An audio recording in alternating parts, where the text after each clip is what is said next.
tal a todos? ¿Qué tal estuvo la semana? Otra vez nos reunimos los hijos del trueno para poder platicar un tema. Esta vez no va a ser un tema en particular, ahorita vamos a descubrir por qué. Y como siempre están con nosotros los hermanos Recendis y Edson. ¿Qué tal? ¿Cómo están? Hola chicos, hola Leo, Edson, Albert. Hola, saludos a todos. ¿Qué tal, amigos? Antes de comenzar, ¿les parece si hacemos una oración, Isaac? Claro, vamos a inclinar el rostro, vamos a orar. Amante Padre, te damos muchas gracias, Señor, porque en tu bondad, en tu misericordia y en tu amor nos permites estar reunidos aquí para tratar temas para tu iglesia, Señor. Pedimos tu bendición, pedimos de tu Espíritu Santo para que todo lo que hablemos sea para tu honra y tu gloria, Señor, y para que las personas que estén viendo y escuchando este video podcast puedan salir fortalecidos y confiando más en ti, Señor. Quédate pues con nosotros, lo pedimos en nombre de Cristo Jesús. Amén. Amén. Bueno, hoy no traemos un tema en particular, como les había comentado hace un momento, y esto es por una razón en específico. Hasta este momento, en la línea de tiempo que ahorita van a ver en la pantalla, hemos hablado acerca de acontecimientos que comenzaron a ocurrir o que ya ocurrieron y culminaron en el pasado. Entonces, el tema de hoy es eso, la situación actual, el hoy. ¿Por qué? A partir de este momento, después, la próxima semana, empezaremos con eventos a futuro. El primero de ellos es la ley dominical, después veremos el sellamiento. Entonces, a partir de este momento, los acontecimientos que comenzaremos a estudiar no han ocurrido y todavía no vemos alguna pequeña manifestación de alguno de ellos, por así decirlo, ¿no? Hoy queremos platicar con ustedes un poquito, recapitular lo que ha sucedido, entender cómo influye o cómo debería impactar nuestras vidas el día de hoy y cómo va a ser nuestra vida y toda esa comprensión de los eventos pasados, marcar una diferencia espiritual en lo que está por venir. A mí me gustaría, si no tienen ningún otro inconveniente, comenzar hablando de un tema que dejamos atrás hace bastante tiempo, que es la iglesia de la Odisea. En su momento lo platicamos, nosotros somos la iglesia de la Odisea. Es decir, creemos que somos ricos, que tenemos todo, que no necesitamos nada, que estamos bien vestidos, pero la realidad es que somos ciegos, desnudos, que necesitamos oro refinado del Señor. Esa es la situación actual, lamentablemente, de nuestra iglesia, ¿cierto? Entonces, ¿cómo los temas que hemos estudiado van a cambiar la situación laodicense que estamos viviendo hoy?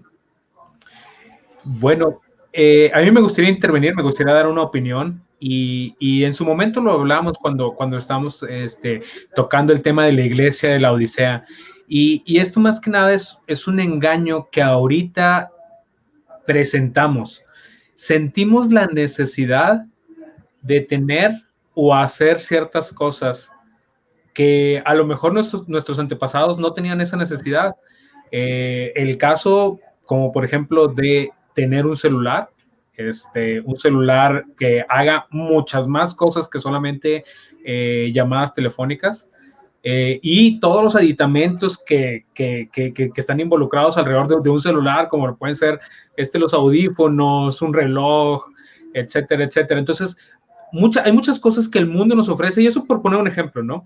Hay muchas cosas que el mundo nos ofrece y todos muchas veces lo sentimos como una necesidad, algo que debemos de tener o algo que debemos incluso de hacer y nos aleja de lo que realmente deberíamos de sentir como necesidad para lo que es un hijo de Dios, para un cristiano, ¿no? Que en este caso es asemejarnos más a Cristo Jesús, acercarnos más a Él, estar ayudando al prójimo, estar haciendo obras de amor, obviamente por el poder del Espíritu Santo, el estar fervientes tanto en la oración como en la impartición de la palabra, y muchas veces el mundo nos llena tanto la cabeza de ideas y de necesidades que después ya no tenemos tiempo para otra cosa, incluso ni siquiera lo contemplamos como una opción, mucho menos como una prioridad.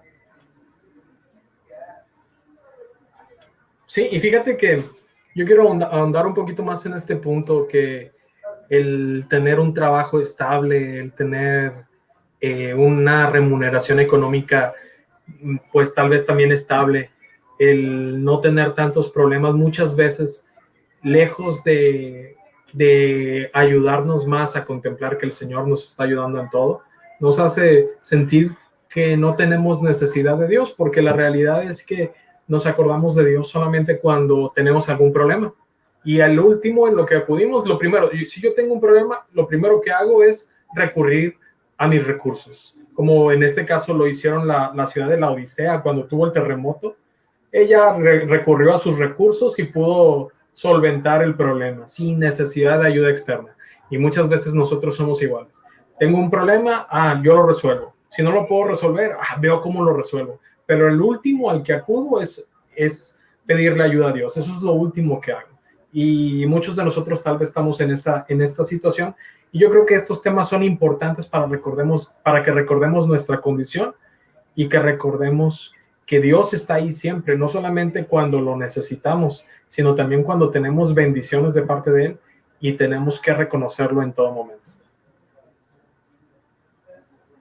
Yo creo que uno de los temas que más se discute hablando de lo que ustedes comentan ahorita es cómo deberíamos de vivir, ¿no? Porque hay quienes dicen que, bueno, creo yo que estas son las dos posiciones que tenemos, que deberíamos de planear nuestra vida como si Dios no fuera a venir, ¿no? ¿A qué me refiero con esto? Que pues yo continúe con una carrera académica o que trabaje como si lo necesitara realmente, que tal vez yo me hiciera de alguna propiedad, etcétera, ¿no? Tener hijos, una familia, metas en la vida.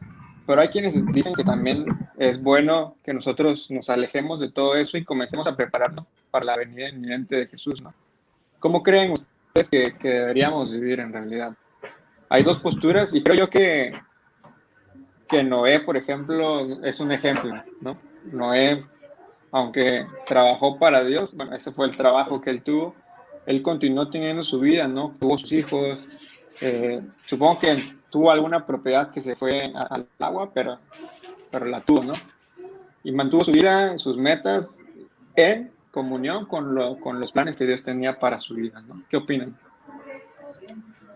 Pues una muy buena pregunta. ¿Alguien quiere comentar algo?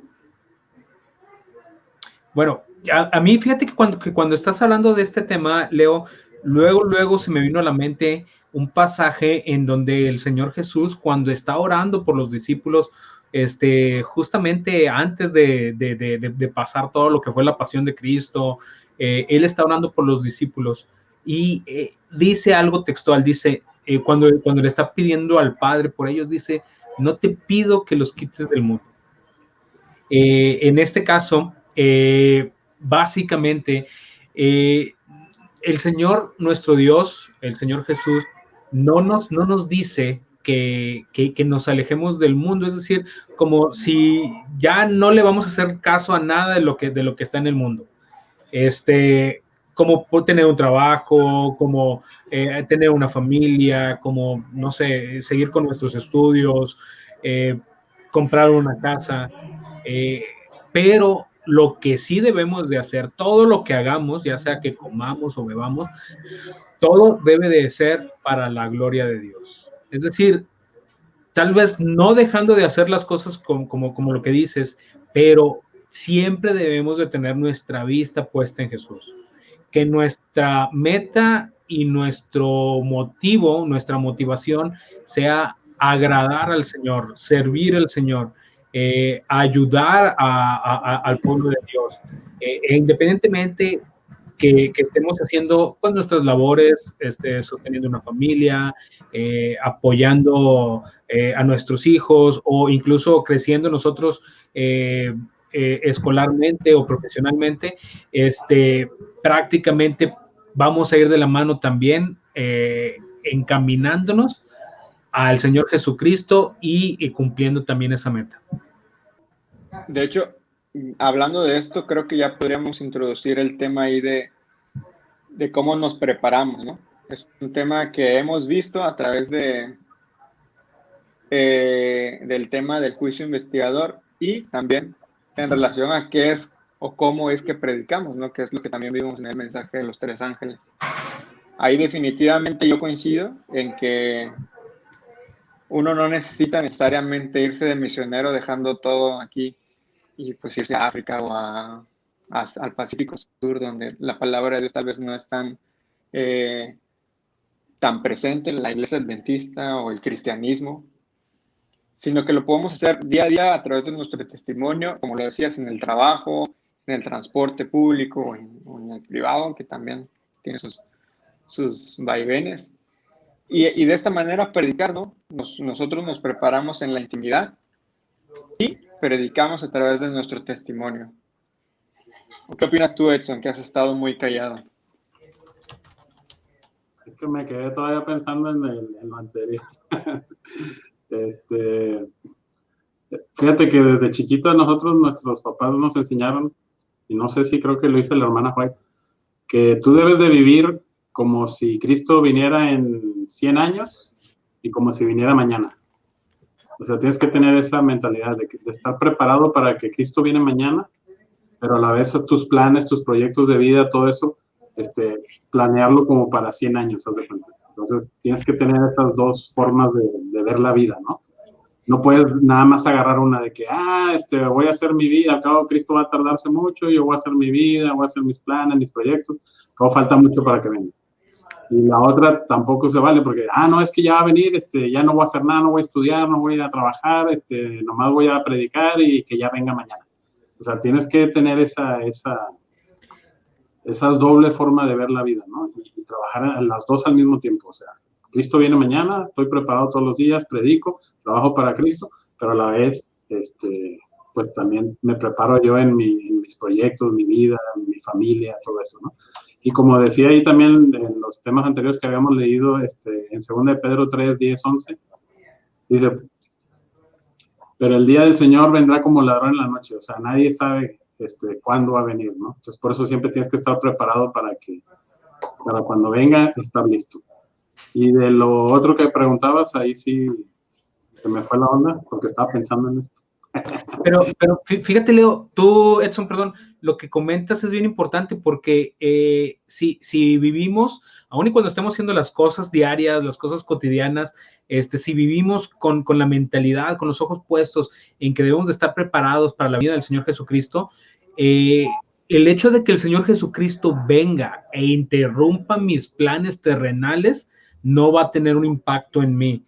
Cosa contraria a que si yo estoy tan ensimismado y estoy viendo nada más mis planes terrenales y estoy nada más enfocado en eso, va a ser hasta una molestia que Cristo venga. Como por ejemplo cuando nosotros estamos bien ocupados y bien atentos a algo, y que alguien viene y nos interrumpe, nos saca de foco, nos saca de concentración, es molesto. Es molesto y muy probablemente ese sea el caso para muchos, ¿no? El hecho de que Cristo venga y digan, bueno, pues que yo tenía estos planes o me interrumpió esto o no me permitió comprar mi casa, no me permitió casarme, no me permitió, y ese es el punto, que nuestra prioridad sea el Señor Jesucristo, su pronta venida, así cuando Él venga nos va a dar gozo independientemente de en qué etapa de nuestro crecimiento humano o terrenal estemos llevando.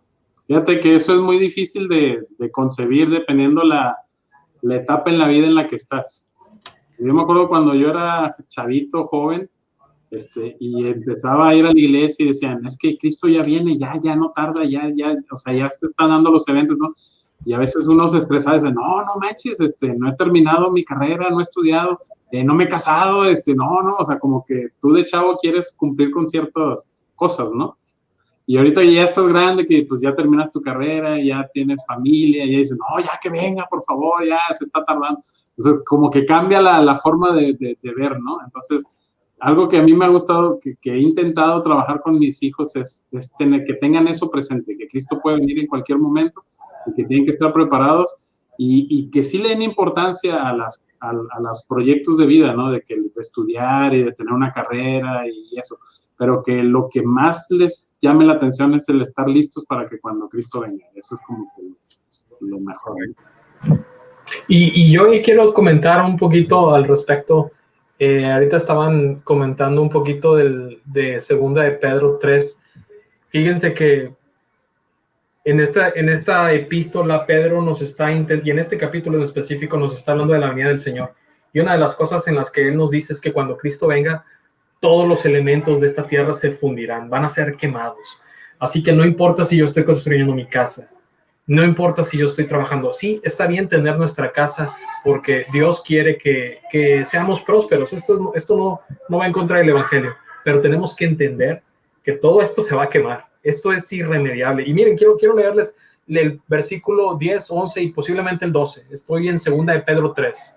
2 de Pedro 3:10 dice, pero el día del Señor vendrá como ladrón en la noche, en el cual los cielos pasarán con gran estruendo, y los elementos ardiendo serán deshechos, y la tierra y las obras que en ellas hay serán quemadas. Todo se va a quemar. Y fíjense lo que sigue diciendo, puesto que todas estas cosas han de ser deshechas, ¿cómo no debéis vivir? ¿Cómo no debéis vosotros andar en santa y piadosa manera de vivir? Y este es un punto. Pedro nos está diciendo cómo debería ser nuestra actitud, cómo deberíamos de vivir, puesto que todo esto se va a quemar. Claro, tenemos que trabajar por nuestros bienes materiales para tener comodidad. Eso no está peleado con el Evangelio, pero tenemos que poner las prioridades. Y las prioridades es hacer tesoros en el cielo, no hacer tesoros aquí. Y sigue diciendo, quiero leer nada más, dice, después de decir, ¿cómo no debéis andar en santa y piadosa manera de vivir, esperando y apresurándoos para la venida de Dios, en la cual los cielos encendidos serán deshechos y los elementos siendo quemados se fundirán? Fíjense, esto lejos de darnos temor, nos debería de dar alegría. Dice, apresurándonos a que todo esto pase. Y esto es, para mí, Pedro está hablando de unas cosas que tal vez a mí me puedan parecer no tan cómodas, porque qué feo es que yo esté trabajando por tener mi casa, por tener mi coche, por tener lo que sea, mi bien material, y que al final sea quemado. Como que a nadie le gusta eso, pero esto es lo que va a pasar y tenemos que poner atención en tener nuestros ojos en los tesoros celestiales. Y fíjate, Albert, digo, ahorita que estás comentando eso, o sea, el hecho de que nosotros sepamos en qué momento estamos viviendo, cuál es la condición por el tiempo en el que estamos atravesando, y para eso nos sirve todos estos estudios que hemos estado haciendo. Por ejemplo, el primer tema que vimos, el primer capítulo de este video podcast, se trató de los 1260 años, esa profecía que después, capítulos después, vimos que al terminarse esa profecía, los 1260 años, empezaba el tiempo del fin, que no sé si alguien recuerda en qué año empieza el tiempo del fin. 1798. Perfecto. Oye, Isaac, pero antes de que sigas, sí, esta profecía es importante porque nos dice quién es el enemigo. O sea, nos marca el surgimiento de un poder que se opone contra todo lo que es Dios. Es correcto. Y hace guerra contra Dios. Es correcto, es cuando vemos el cuerno pequeño que hace guerra en contra de los santos y tiene el poder incluso para vencerlo, se le permite hacerlo, pero también nos pone en un marco de tiempo en el cual nosotros, a partir de 1798, cuando cae este poder, cuando sufre la herida mortal, ahora estamos viviendo en el tiempo del fin, que gracias a eso, ya lo vimos también, se pudo descifrar o se abrió el libro de Daniel, que estaba cerrado, pero si sabemos nosotros en este momento que estamos viviendo en el tiempo del fin, deberíamos de tener en mente, lo que debería de captar nuestra mente, nuestra atención, es que el Señor Jesucristo está pronto a venir. Yo creo que aquí entra en importancia lo que Jesús dijo, ¿no? En Mateo 5, si no me equivoco, ahí donde está nuestro tesoro, ahí va a estar nuestro corazón, ¿no? El tema es como lo presentó Edson, ¿no? Al final de cuentas es importante perseguir muchas cosas aquí, porque pues Dios no quiere que seamos unos fracasados viviendo ahí de la miseria, ¿verdad? Él espera que nosotros pues desarrollemos nuestras habilidades físicas, mentales y espirituales, pero también dejar en claro que la prioridad es siempre ser un ciudadano digno del cielo, ¿no? Ahí voy a retomar la pregunta que lancé a Edson. Ahí yo creo que entra en importancia la comprensión entonces de el mensaje del tercer ángel, ¿no? En el que nosotros no solamente tenemos el beneficio, la bendición de que Dios esté obrando por nosotros a través de su muerte, sino también es parte de lo que nosotros tenemos que compartir todos los días a través del testimonio, ¿no? Y es ahí la importancia de que lo que mencionábamos hace rato, yo voy a seguir mi vida, no sé, trabajando, estudiando, lo que sea, pero las personas que me rodean van a ver algo diferente, ¿no? Porque yo estoy compartiendo un mensaje muy especial. Sí, fíjense que en el momento en el que nos comentas del mensaje del tercer ángel, este es un mensaje sumamente importante porque, como hemos visto en los programas anteriores, alrededor de este mensaje y del santuario gira todo lo que entendemos del cristianismo. El mensaje del tercer ángel, que es la justificación por la fe, el punto principal del mensaje del tercer ángel es que entendamos el proceso en cómo Cristo me salva.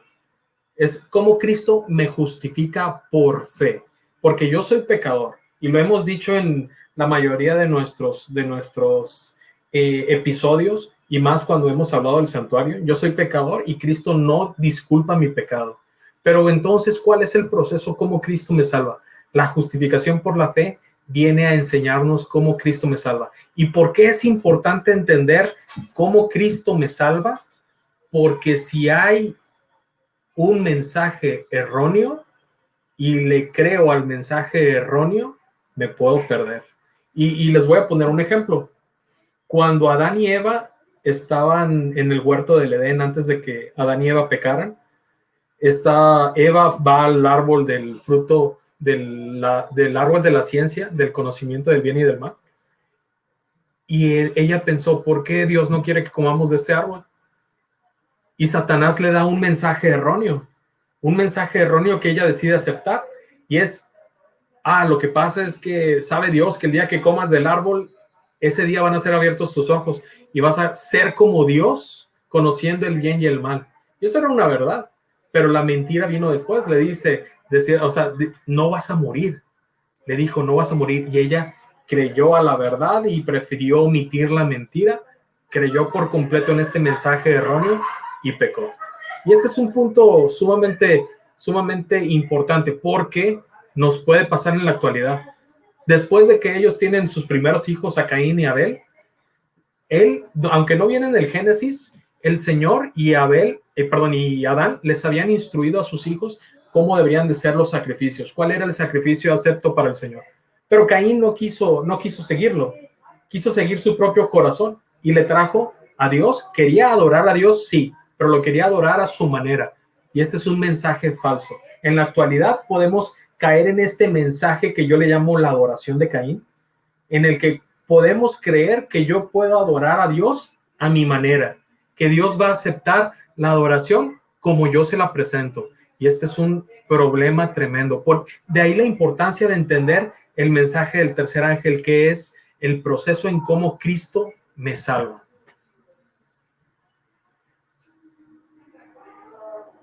Estás en mute, Isaac. Adelante, Edson. Sí, comentaba que lo hemos estado viendo ya hace algunos capítulos, y no sé si recuerden cuando vimos la purificación del santuario, cuando lo vimos en Levítico 16 y también cuando vimos la purificación del pueblo de Dios. Ahí estábamos comentando exactamente cómo Dios perdona nuestros pecados, cómo incluso nosotros siendo pecadores, Dios no nos exime de la culpa, no nos declara inocentes nada más porque sí, sino nos declara culpables. Sin embargo, a través de su sangre nosotros podemos alcanzar salvación. Y debido a esto es que Él primero expía nuestros pecados, nos redime y quiere que vivamos una vida santa. Yo creo que el problema aquí, como lo comentaba Albert, es creer que todo lo tiene que hacer Dios en ese punto nada más. Es decir, ya se sacrificó por mí, ya con su sangre nos limpia, yo ya no voy a hacer nada y no tengo necesidad de cambiar. Ese es el problema. Cuando uno no siente esa necesidad de cambio, es cuando yo considero que estamos llegando a una creencia, una falsa verdad. más que nada porque nadie puede llegar a los pies del Señor Jesucristo y no sentirse indigno, pecador y con la necesidad de ser limpiado. Oigan, creo que podríamos editar esto, pero se escucha mucho ruido de algún micrófono para que lo pongan en mute si no están hablando. Una de las cosas que comentas, Isaac, y que a mí me llama mucho la atención es cómo nosotros nos queremos deslindar de la responsabilidad, ¿no? Es muy importante que nosotros comprendamos, como bien decías, que pues, yo tengo una parte que poner. Pero también hay otro tema ahí que creo que es una razón o es algo natural en la historia. En el pueblo de Israel lo veíamos, ¿no? David, Salomón va para abajo, después Roboam, Jeroboam, y cada rey iba en decadencia y alguno por ahí recuperaba el nivel espiritual y el pueblo volvía a Dios y después otra vez para abajo. Y el pueblo volvía a Dios y otra vez para abajo. Y creo que no es mentira cuando dicen que es importante que conozcamos la historia para no repetirla, ¿no? Y creo que en el pueblo moderno, voy a decirlo así, de Dios, hablando de 1844 a la fecha, ha ocurrido así, ¿no? En 1844 era un impulso espiritual muy grande, se fue para abajo. La iglesia se organizó en un impulso espiritual, estudio, y de nuevo para abajo, ¿no? Y yo creo que en ese punto estamos nosotros en el valle, ¿no? Todavía no hemos salido ahorita.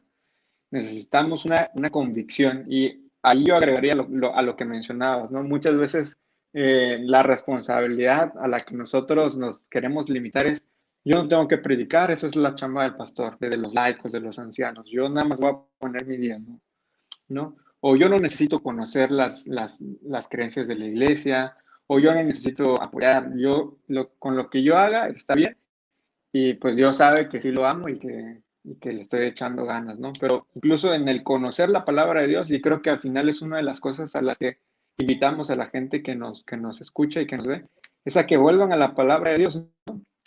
Lo que el pastor sabe, lo que el anciano sabe, lo que mi papá sabe, no me va a salvar. Al final me va a salvar Jesucristo y las obras que, como decía en ese momento, ¿no? Va a haber, necesitamos tener obras también para demostrar nuestra fe, ¿no? Sí, fíjate que hay gente que dice, no, pues yo no le hago daño a nadie. Y ya, o sea, piensan que con eso ya, o sea, dicen, no, pues yo estoy en paz con Dios porque yo no le hago daño a nadie. Y si tú los ves, a lo mejor, pues no llevan una vida así 100% acorde a lo que Dios te pide, ¿no? Simplemente ellos creen con no dañar a nadie o no hacerle daño o un mal o desearle un mal a alguien, ya están cumpliendo con su parte y no es así, o sea, como tú dices, la salvación es por fe, obviamente, pero las obras pues reflejan tu fe de lo que tú crees, ¿no? Y como decía Albert, de Caín y Abel, a Dios lo que más le interesa no es el sacrificio en sí, sino la obediencia que tú le demuestras a Dios. Y si Dios te pide algo, tú le puedes traer 1000 sacrificios de lo que a ti te gusta, pero a Dios no le va a agradar porque Él te pidió algo en específico. Entonces, por eso Él dice, yo prefiero obediencia en lugar de obras, ¿no?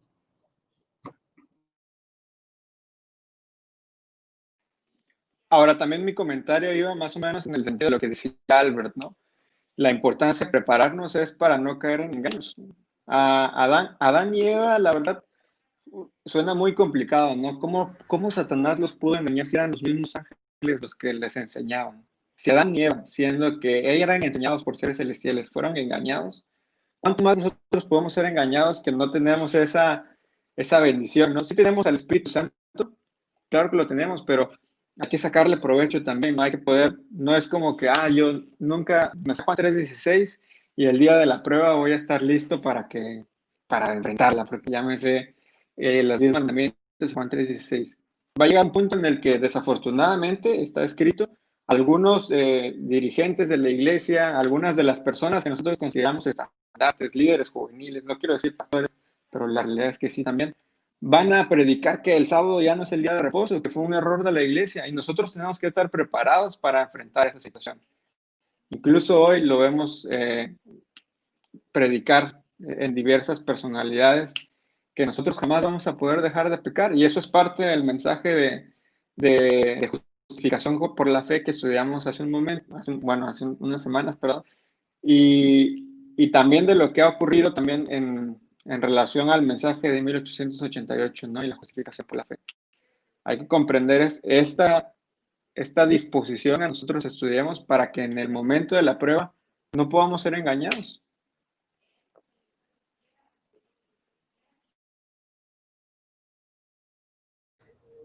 Es correcto, Leo. Y bueno, también aquí con lo que es el mensaje que mencionabas, el mensaje de justificación por la fe, lo hemos estado tocando ya en algunos capítulos anteriores. Hablamos del mensaje del primer ángel, del mensaje del segundo ángel, tocamos el mensaje del tercer ángel, que es prácticamente donde se está hablando del mensaje de justificación por la fe. Y bueno, en este caso tendríamos que ver o que entender a qué se refiere la justificación por la fe. Y bueno, alguien que me ayude a recordar de qué se trata la justificación por la fe, qué involucra esta justificación, qué partes tiene, qué es lo que tenemos que hacer. Fíjense que la justificación por la fe involucra qué es el nacimiento de Cristo, cómo vino Él a este mundo, cómo vino, porque cuando nosotros checamos el nacimiento de Cristo en los evangelios nos dice, y se les pondrá el nombre Jesús, porque Él salvará a su pueblo, al pueblo de su pecado. Este es el primer punto. El nacimiento de Jesús es importante porque Él iba a salvarnos a nosotros de nuestro pecado. También la justificación por la fe involucra el tema del arrepentimiento, que yo necesito arrepentirme. El Señor no solamente me justifica, sino también al arrepentirme y al poner el pecado en los pies de Cristo, el arrepentimiento en el original utiliza una palabra que es metanoia, que es el cambio de mente. Una vez que yo me arrepiento, tengo que tener un cambio de mente y ese cambio de mente me lo da el Espíritu Santo. Por eso dice Filipenses 2, haya pues en vosotros este mismo sentir. Y en la Biblia en inglés dice, haya pues en vosotros esta misma mente que hubo en Cristo Jesús. Y esto es adoptar al Espíritu Santo, a tener al Espíritu Santo dentro de nosotros que nos haga este cambio de mente para que nosotros odiemos el pecado. Generalmente en la actualidad, y este es un conflicto en la cuestión de la justificación por la fe, porque hay una justificación por la fe falsa que católicos y luteranos ya han firmado desde el año la firmaron el 1999, creo que fue el 31 de octubre de 1999, firmaron la Declaración Conjunta de Justificación por la Fe, pero se esperaron hasta el año 2017 para unirse las iglesias luteranas y católicas porque era el 500 aniversario de que Martín Lutero un 31 de octubre clavó las 95 tesis de justificación por la fe en el castillo de Wittenberg, creo que era. Y en este punto se esperaron hasta que fuera el jubileo de jubileos, el año 500, el aniversario 500, para volver a unirse. Pero esta declaración conjunta de justificación por la fe ya la tenían firmada desde 1999. Y hay un punto importante. Esta justificación por la fe la tengo aquí. De hecho, está en la página del Vaticano. No sé si pueda compartir pantalla. Déjenme, intento compartir pantalla para que ustedes lo puedan ver. Denme un segundo. Y pido disculpas por el... Mientras estás ahí compartiendo pantalla, nada más recuerdo, también la justificación por la fe se trata de dos justicias, la justicia imputada y la justicia impartida. Si es la primera vez que escuchan esto, por ahí en capítulos anteriores ya las hemos explicado. A grandes rasgos o en términos sencillos, la justicia imputada trata acerca del sacrificio que hizo nuestro Señor Jesucristo y que gracias a ese sacrificio me da el derecho de ir al cielo. En este caso, aparte de esta justicia, aparte de que Cristo me ganó el derecho para ir al cielo, también la justicia impartida es Se trata de cómo el Espíritu Santo va a cambiar mi carácter aquí en la tierra para poder pertenecer al cielo, para poder ser apto para estar ahí. En este caso, tenemos que entender estas dos partes de la justificación por la fe. Una es que Cristo me gana mi derecho de ir al cielo, y la otra es que el Espíritu Santo me transforma para poder pertenecer ahí. Ahora sí, adelante, Albert. Sí, fíjense, esto lo encontramos en la página del Vaticano.va. Si ustedes ponen en Google, nada más para que lo tengan como referencia, Declaración Conjunta de Justificación por la Fe por Católicos y Luteranos, el primer link que me salió a mí fue de la página de www.vatican.va, y esa es la página del Vaticano. Y aquí vemos, el documento es largo, ahorita estoy en un punto que es el 4.4, el pecador justificado. Y aquí están diciendo: juntos confesamos que en el bautismo el Espíritu Santo nos hace uno con Cristo, justifica y renueva verdaderamente al ser humano. Fíjense cómo todo esto es muy cierto, porque Satanás lo que hace es que en lo que es la verdad completa mezcla un poquito de mentira, y ahorita la vamos a ver. Dice: justifica verdaderamente al ser humano, pero el justificado a lo largo de toda su vida debe acudir constantemente a la gracia incondicional y justificadora de Dios, por estar expuesto también constantemente al poder del pecado y sus ataques apremiantes. El ser humano no está eximido de luchar durante toda su vida con la oposición de Dios y la codicia egoísta del viejo Adán. Asimismo, el justificado debe pedir perdón a Dios todos los días, como en el Padre Nuestro, y es llamado incesantemente a la conversión y a la penitencia y perdonando una y otra vez.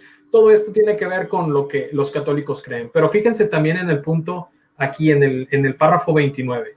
Los luteranos entienden, y esto lo firman católicos y luteranos. O sea, el decir los luteranos entienden, ellos también lo firmaron acordándolo. Pero dice: los luteranos entienden que ser cristiano es ser al mismo tiempo justo y pecador. ¿Cómo puedes ser tú justo y pecador al mismo tiempo? Fíjense, sigue diciendo, voy a leer todo este párrafo nada más para que no crean que estamos pasando algo desprovisto, pero dice: el creyente es plenamente justo porque Dios le perdona sus pecados mediante la palabra y el sacramento, y le concede la justicia de Cristo que él hace suya en la fe. Todo esto es cierto. Cristo, el creyente, se vuelven justos ante Dios, pero viéndose a sí mismo, reconocen que también siguen siendo totalmente pecadores. ¿Esto es cierto? Esta es mi pregunta, la pregunta mía, de Albert Reséndiz. Viéndose a sí mismo, reconocen que también siguen siendo totalmente pecadores. El pecado sigue viviendo en él o en nosotros, porque se torna una y otra vez hacia los falsos dioses y no aman a Dios con ese amor íntegro que deberían profesar a su creador. Esto es, prácticamente, no pueden dejar de pecar. Esta oposición a Dios en sí, dice, es en sí un verdadero pecado, pero su poder avasallador se quebranta por el mérito de Cristo, y ya no domina al cristiano porque es dominado por Cristo, a quien él justifica, quien él justificado está unido por la fe. Fíjense que este es un punto, si quieres lo puedes remover de la pantalla, Isaac. Si alguien lo quiere leer completamente, es un documento, no es muy largo, son alrededor de unas 6 hojas, lo encuentran en internet, y no nada más estas 2 iglesias lo han firmado, algunas otras iglesias también ya lo están firmando, pero uno de los puntos más controversiales es que nos dice que somos justos y pecadores a la vez. Y les pregunto a ustedes, ¿esto es cierto? ¿Somos justos y pecadores a la vez? Pues mira, Albert, la realidad de las cosas es que esto es lo que creen la Iglesia Católica, esto es lo que creen los luteranos, y créeme que esto es lo que creen muchos adventistas. Obviamente no por el que la mayoría lo crea es una verdad. Lo que sí creo que tendríamos que hacer es tratar de explicar qué sí es cierto y qué no es cierto, porque si bien es cierto, cuando nosotros aceptamos a Cristo y cuando nosotros nos bautizamos, el Señor Jesucristo nos limpia de pecado y llegamos a ser justos ante Dios. Sin embargo, sigue existiendo en nosotros esa tendencia hacia lo malo, hacia querer hacer lo contrario a la voluntad de Dios, incluso a llevarnos a pecar, y podemos volver a caer y podemos volver a tropezar y podemos volver a hacer aquello que dijimos que no íbamos a hacer. Y en este caso, el Señor Jesucristo nos puede volver a perdonar y podemos empezar otra vez un camino hacia la santificación. Lo que creo que no es correcto es que podamos ser al mismo tiempo justos y pecadores. O somos justos o somos pecadores. Y esto es en base a la cualidad del tiempo, ¿no? Yo llego a ser justo cuando el Señor Jesucristo me limpia, cuando me quita mi pecado, cuando Él lo está cargando y me presenta no como yo soy, sino como Él es ante el Padre. Yo llego a ser justo ante los ojos de Dios. Sin embargo, cuando yo me suelto de la mano de Cristo y vuelvo a pecar, cuando yo voluntariamente vuelvo a hacer lo contrario a la voluntad de Dios, vuelvo a ser pecador, pero ya no soy justo ante los ojos de Dios. En este caso tengo que volver arrepentido, como lo que decías, con un pensamiento de decir, pues hice lo malo, pero ese cambio de mente quiere decir hice lo malo y ya no lo quiero volver a hacer. No es lo mismo a hice lo malo, vengo, me confieso, vengo y un arrepentimiento de decir, ay Señor, perdóname, hice lo malo, pero en mi corazón lo quiero volver a hacer. Eso no es un arrepentimiento genuino. Entonces, no podemos ser justos y pecadores a la vez, pero sí puede durante algún tiempo coexistir la naturaleza pecaminosa de la cual habla Pablo en Romanos 7, junto con la naturaleza divina, que también toca en ese mismo capítulo, sí pueden coexistir en nuestro ser. Lo que los luteranos y los católicos no creen es que Cristo pueda llegar a vencer el pecado en nuestra vida, en nosotros. Es decir, lo venció Él en su momento, pero en nosotros, en nuestro cuerpo, en nuestro ser, no lo puede vencer. Eso es lo que no creen. Y nosotros sí creemos que Cristo pueda hacernos más que vencedores sobre el pecado y sobre la tentación. De acuerdo. De hecho, hablar de que nosotros no podamos alcanzar ese estatus de no pecar es atentar, creo yo, ante la naturaleza con la que Cristo vino, ¿no? Y es darle la razón a Satanás hasta cierto punto.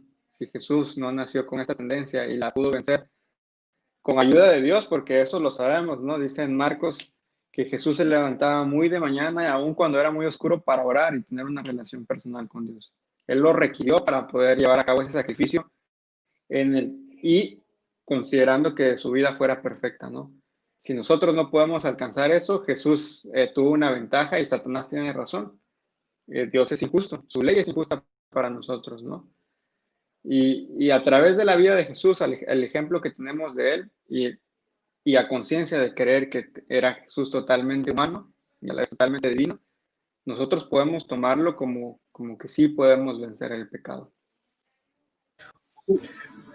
Oye, yo quiero comentar un poquito al respecto, porque a pesar de que ya lo hemos visto esto en programas anteriores, quiero comentarles en dónde está en la Biblia que sí podemos dejar de pecar.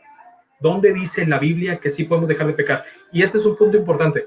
No quiero entrar en el tema del pecado original. Ese a lo mejor lo podemos platicar. Si alguien tiene preguntas acerca del pecado original y quiere que hagamos un programa exclusivo de eso, coméntenos ahí en el chat y con gusto podemos platicar respecto al tema. ¿Nacemos siendo pecadores? ¿Nacemos no siendo pecadores? ¿Tener la concupiscencia me hace ser pecador o no me hace ser pecador? No vamos a entrar en esa pregunta ahorita, pero si la quieren que la platiquemos, con gusto déjenos ahí sus comentarios y podemos platicarlo ya sea por chat o podemos hacer un video específico para eso. Lo que sí vamos a entrar ahorita es qué nos dice la Biblia. ¿Podemos dejar de pecar? Hayamos nacido como hayamos nacido, podemos dejar de pecar, y los invito a que vayan a la primera epístola de Juan en el capítulo 3. Primera de Juan, capítulo 3, el versículo 6.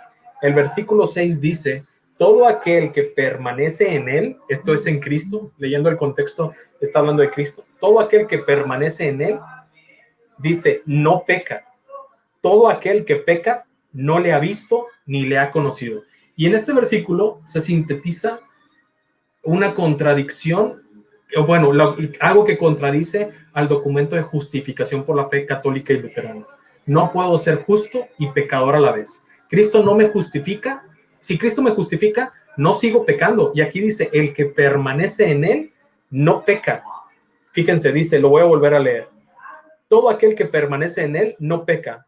Todo aquel que peca no le ha visto ni le ha conocido. Si yo peco, hay una ruptura en la relación entre Albert y Cristo. Hay una ruptura. Cristo no puede estar conmigo si yo pequé. Dice el profeta Isaías, dice que vuestros pecados han hecho separación entre mí y vosotros. O sea, los pecados hacen una separación entre Dios y nosotros. Y sigue diciendo aquí en Primera de Juan, en el capítulo 3, el versículo 9. Fíjense lo que dice el versículo 9. Todo aquel que es nacido de Dios no practica el pecado. Fíjense, algunos dicen, sí, es que voy a seguir pecando hasta que Cristo venga.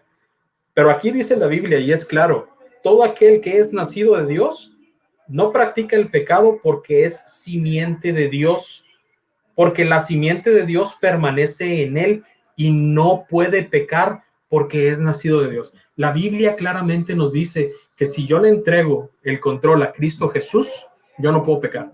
Y no se trata de que tú, Leo, o tú, Isaac, o Edson, o yo, por nuestras propias fuerzas dejemos de pecar. No se trata de eso. Es que si nosotros cedemos el control, como lo hizo Pablo, y decía, ya no vivo yo, mas Cristo vive en mí.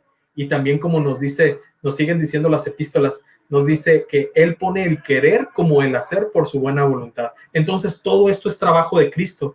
Cristo, si yo permanezco en Cristo, Cristo pone el querer como el hacer.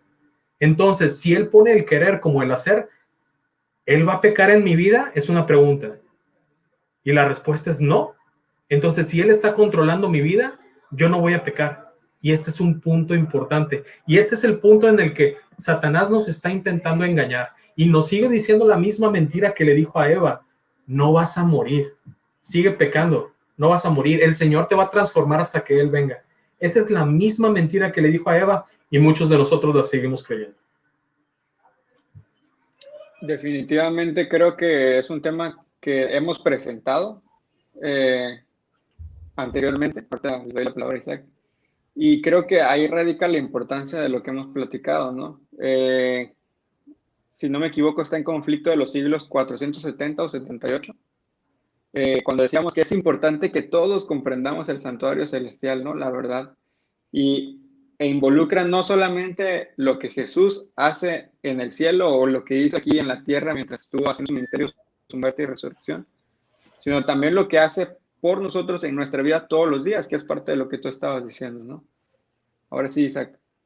Fíjense, yo quería compartir rápidamente de dos textos. Uno se encuentra en Mateo 5:48, en donde se nos hace donde el Señor Jesucristo emite estas palabras que pues, es controversial, la verdad.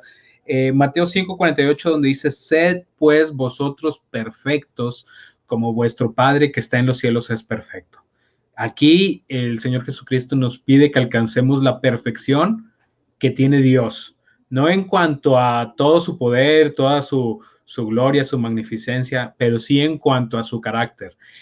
Anteriormente a esto estaba hablando del amor, el amor incluso al enemigo. Eso se nos pide a nosotros, se nos pide ese grado de perfección. Y por si fuera poco, esto ligándolo a Efesios capítulo 4, Efesios 4, en los versículos del 11 en delante, Efesios 4, el apóstol Pablo, al escribir en esta epístola, en el 11 dice que él mismo constituyó, y se refiere a Dios, él mismo constituyó a unos apóstoles, a otros profetas, a otros evangelistas, a otros pastores y maestros, y da la razón Los dones espirituales tienen una razón muy especial para el pueblo de Dios y para hoy en día. La razón se encuentra en el versículo 12, a fin de perfeccionar a los santos para la obra del ministerio. Es para que nosotros podamos alcanzar la perfección. Y sigue diciendo, para la edificación del cuerpo de Cristo. Y el cuerpo de Cristo somos todos nosotros. Para la edificación del cuerpo de Cristo, hasta que todos lleguemos a la unidad de la fe y del conocimiento del Hijo de Dios, a un varón perfecto. Y luego sitúa la meta. Dice, a la medida de la estatura de la plenitud de Cristo. Eso es a donde tenemos que llegar como hombres. Y es imposible. Eso es imposible. Digo, si somos justos y pecadores a la vez, esto no se puede. Sin embargo, nuestro Dios jamás nos pediría un imposible.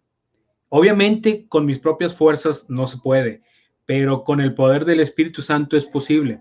Ahora, si bien es cierto, ya si yo le dejo el control a Dios, Él lo hace en mí. Sí, exactamente. Si ya contrastamos tanto el hecho de lo que dice el documento católico luterano con lo que dice literalmente la Biblia, vamos a ponerlo por ejemplos. Un ejemplo así muy, pero muy sencillo. Cuando yo me bautizo, digamos que soy un ladrón y me bautizo, obviamente que lo que se espera de mí, si es que todo el mundo sabe que soy un ladrón, es que yo tenga un arrepentimiento genuino, un arrepentimiento que me lleve a cambiar. Incluso, o sea, lo que nosotros sostenemos es que cuando alguien llega a los pies de Cristo, al contemplar al Señor Jesucristo, nota su necesidad de cambio, su inmundicia, su pecaminosidad, y al estar frente a Cristo, siente la necesidad de que el Señor Jesucristo lo limpie. En este caso, si nosotros nos acercamos a Cristo y no sentimos esa necesidad, no hay un arrepentimiento genuino. Pero cuando sentimos esa necesidad, Cristo nos puede ayudar a vencer ese pecado con el cual estábamos batallando. Aquí la pregunta sería, ¿con cuál pecado el Señor Jesucristo va a ser incapaz de ayudarnos a vencer? ¿En dónde ponemos el límite para el poder de Dios? Y si la respuesta es que el poder de Dios no tiene límites, Dios nos puede ayudar a vencer todos los pecados. Y si la respuesta es sí tiene un límite, tendríamos que definir en dónde y por qué vamos a seguir siendo pecadores y justos a la vez. Muy buen punto, porque si Dios tiene un límite, ¿por qué algunos pueden vencer ciertos pecados y no vencer otros, pero otros pueden vencer, por ejemplo, el pecado del alcoholismo o el ser alcohólico? Unos lo pueden vencer y otros no. O sea, es ahí nuestro ego, si yo quiero dejar que el Señor me transforme o no. Pues me gustaría agregar algo más y ya para ir concluyendo, creo, es que no solamente se trata de esperar que el Espíritu Santo lo haga o que Dios lo haga voy a usar esta frase, ¿no? Por obra divina, porque creo que un día me levanté y conocí el arrepentimiento y pues Dios me va a transformar solo porque sí. No dudo que haya casos excepcionales en los últimos días que así ocurran, pero nosotros tenemos una herramienta muy útil para ello.